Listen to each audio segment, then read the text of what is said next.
Baraya santri yang dirahmati Allah Subhanahu wa Ta'ala, secara mudahnya bahwa air mutlak itu ialah air yang bila disebut, dikatakan air, maka tidak bercampur dengan benda-benda lain atau tidak disertai dengan benda-benda lain yang mencampurinya. Seperti air teh, air kopi, air susu, itu bukan air mutlak. Karena ketika disebut air, maka mesti dirangkaikan dengan nama benda yang mencampurinya. Air mutlak ini ialah air yang murni, yang bila disebut air, maka tidak disertai dengan nama benda yang mencampurinya. Ini yang pertama. Kemudian yang kedua, watohirin, mutohirin makruhin istiqmaluh, wahwal ma'ul musyammas.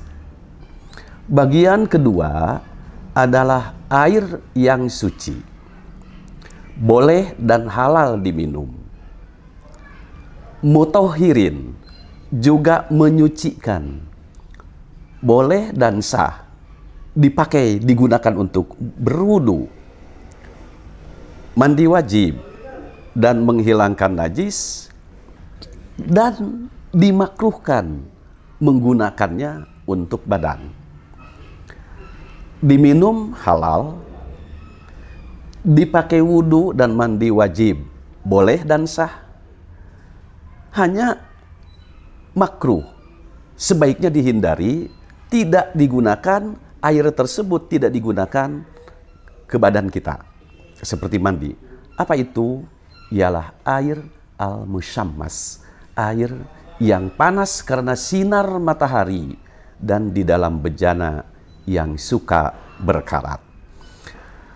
Ketika baraya santri menaruh air di dalam ember dari bejana, dari kaleng yang suka berkarat, atau dari bejana apa saja yang sudah berkarat, kemudian terkena sinar matahari, membuat air itu menjadi panas, maka ketika air itu dalam keadaan panas, ini diminum halal, boleh karena suci, digunakan untuk wudu, mandi wajib, menghilangkan najis, juga sah karena menyucikan.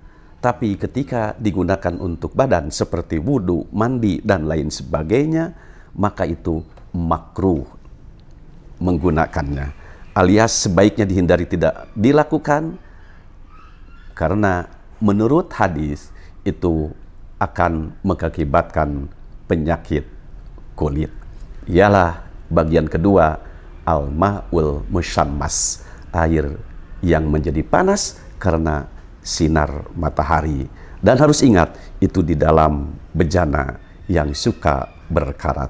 Berarti kalau di dalam ember plastik, meskipun terkena sinar matahari sampai panas, masih tetap tidak makruh digunakan untuk badan, karena tidak akan mengembangkan, tidak akan mengapungkan zat-zat yang akan mengganggu kesehatan kulit kita. Itulah baraya santri yang dirahmati Allah Subhanahu wa Ta'ala, bagian kedua. Insya Allah nanti kita akan membahas bagian ketiga dan bagian yang keempat terakhir. Sekian dan terima kasih. Wassalamualaikum warahmatullahi wabarakatuh.